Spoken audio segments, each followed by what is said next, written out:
Hi hello welcome back to Pinchu's world. അപ്പോൾ bread വെച്ചിട്ട് ഒരു രസ്മലായി റെസിപ്പി നോക്കാം. ഒരു പോട്ട് എടുത്തിട്ടുണ്ട്, അതിലോട്ട് ഒരു പാക്കറ്റ് പാല് ചേർത്ത് കൊടുക്കുന്നുണ്ട്. പാലിലൊട്ടും തന്നെ വെള്ളം ചേർക്കാതെയാണ് നമ്മൾ ഈ ഒരു സ്വീറ്റ് റെഡിയാക്കി എടുക്കുന്നത് കേട്ടോ. അപ്പോൾ നമ്മൾ പാല് ചൂടാനായിട്ട് വെച്ചിട്ടുണ്ട്. ഇനി ഇതിലോട്ടായിട്ട് കുങ്കുമപ്പൂവില്ലേ, നമ്മുടെ സാഫ്രോൺ, അത് ചേർത്ത് കൊടുക്കുന്നുണ്ട് കേട്ടോ.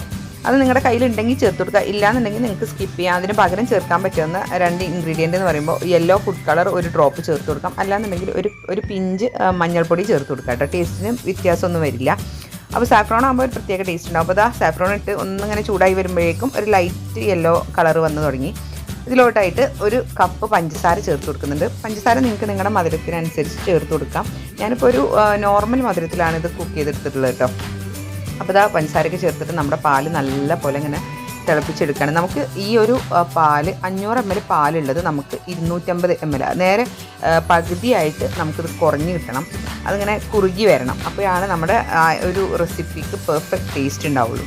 അപ്പോൾ അത് പാലിൽ ഇങ്ങനെ തിളച്ചുകൊണ്ടിരിക്കുന്നത്. ഇതിനോട്ടായിട്ട് ഇനി നമ്മുടെ അണ്ടിപ്പരിപ്പ് ചെറുതായിട്ട് കട്ട് ചെയ്തത് ചേർത്ത് കൊടുക്കുന്നുണ്ട്. നിങ്ങളുടെ കയ്യിൽ ഏത് നട്ട്സാണോ ഉള്ളത് നിങ്ങൾക്ക് ചേർത്ത് കൊടുക്കാം. ബദാമോ പിസ്തയോ എന്താണെന്ന് വെച്ചാൽ നിങ്ങളുടെ ഇഷ്ടത്തിനനുസരിച്ച് നിങ്ങൾക്ക് ചേർത്ത് കൊടുക്കാം കേട്ടോ. അപ്പോൾ നമ്മുടെ പാല് മുകളിൽ ഞാൻ കാണിക്കുന്ന ആ മാർക്ക് വരെ ഉണ്ടായിരുന്നു. അപ്പോൾ പകുതി ആയിട്ടുണ്ട്. ഇനി നമുക്ക് പതുക്കെ ഫ്ലെയിം ഓഫ് ചെയ്യാം. അപ്പോൾ ഫ്ലെയിം ഓഫ് ചെയ്തിട്ട് ജസ്റ്റ് ഒന്ന് ചൂട് പോകാൻ വേണ്ടിയിട്ട് ഞാനിത് മിക്സ് ചെയ്തുകൊണ്ടിരിക്കുകയാണ്. അപ്പോൾ നമ്മുടെ മലായി മിക്സ് ഇവിടെ ഇരുന്നിട്ട് നല്ലപോലെ ഒന്ന് തണുത്ത് സെറ്റ് ആവട്ടെ. അപ്പോഴേക്ക് നമുക്ക് ബ്രെഡ് എടുത്തിട്ട് ഒന്ന് ജസ്റ്റ് കട്ട് ചെയ്തെടുക്കാനുണ്ട്. അപ്പോൾ ബ്രെഡ് എടുക്കുമ്പോൾ നല്ല സോഫ്റ്റ് ആയിട്ടുള്ള ബ്രെഡ് തന്നെ എടുക്കുക കേട്ടോ. ഹാർഡായിട്ടുള്ള ബ്രെഡ് എടുത്താൽ അതിനൊട്ടും ടേസ്റ്റ് ഉണ്ടാവില്ല. അപ്പോൾ ഞാൻ മിൽക്ക് ബ്രെഡാണ് എടുത്തിട്ടുള്ളത്. അപ്പോൾ അത്യാവശ്യം വലിയ സ്ലൈസ് ഉള്ളതാണ്. അപ്പോൾ ഞാനിതാ ഒരു സ്റ്റീൽ ഗ്ലാസ് വെച്ചിട്ട് ഇതിൻ്റെ സെൻറ്റർ പോർഷൻ ഇതുപോലെ റൗണ്ടാക്കിയിട്ട് ഷേപ്പ് ചെയ്തെടുക്കാൻ കേട്ടോ. ഇത് ഇങ്ങനെ തന്നെ ഷേപ്പ് ചെയ്തെടുക്കണമെന്നൊന്നുമില്ല. ഇതിൻ്റെ അരിക് കളഞ്ഞിട്ട് നമുക്ക് അങ്ങനെയും ഇട്ടിട്ട് കഴിക്കും. ഞാനൊരു കാണാനൊരു ഭംഗി കൂടി ഉണ്ടായിക്കോട്ടെ എന്ന് വിചാരിച്ചിട്ട് ഇതുപോലെ ഇങ്ങനെ ഷേപ്പ് ചെയ്തെടുക്കുകയാണ്. അപ്പോൾ നമ്മൾ ഇൻസ്റ്റൻ്റായിട്ട് ഉണ്ടാക്കാൻ പറ്റുന്ന രസ്മലായി റെസിപ്പിയാണ് കേട്ടോ. ബ്രെഡ് വെച്ചിട്ട് തയ്യാറാക്കാൻ പറ്റുന്ന രസ്മലായി റെസിപ്പിയാണ് നമ്മൾ റെഡിയാക്കുന്നത്. അപ്പോൾ ബാക്കിയുള്ള ബ്രെഡും ഇതുപോലെ ചെയ്തെടുക്കുകയാണ്.